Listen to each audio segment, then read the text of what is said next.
আজ হলো 15ই আগস্ট। আমি গিয়েছিলাম রঘুনাথগঞ্জের ঐতিহাসিক 1100 ফুটের তিরঙ্গা যাত্রায়। তো চলো প্রথম থেকে শুরু করা যাক।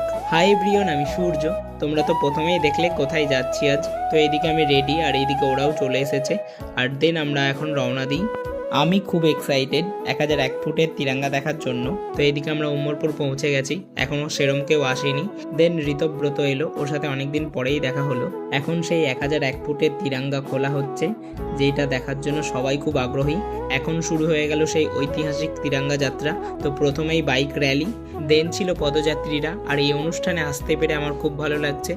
আর এরপরেই ছিল আমাদের ভারত মাতা, দেন ছিল এই ঐতিহাসিক 1001 ফুটের তিরঙ্গা। তো এই প্রথমবার এরম কোনো ঐতিহাসিক অনুষ্ঠান দেখলাম। যারা এই ঐতিহাসিক তিরঙ্গা যাত্রাকে সুন্দর গল্পের মতো লিখেছেন এবং পরিচালনা করেছেন, তাদের প্রতি আমার অনেক অনেক শ্রদ্ধা রইল। তো এদিকে দেখতে দেখতে আমরা প্রায় অনেকটাই চলে এসেছি, তোমরা দেখেই বুঝতে পারছো যারা তোমরা চেনো। আর দেখতে দেখতে প্রায় তিরঙ্গা যাত্রার সমাপ্তিতে এসে পৌঁছেছি। এখানেই সমাপ্তি করা হবে তিরঙ্গা যাত্রা। দেন খেয়ে নিই শরবত।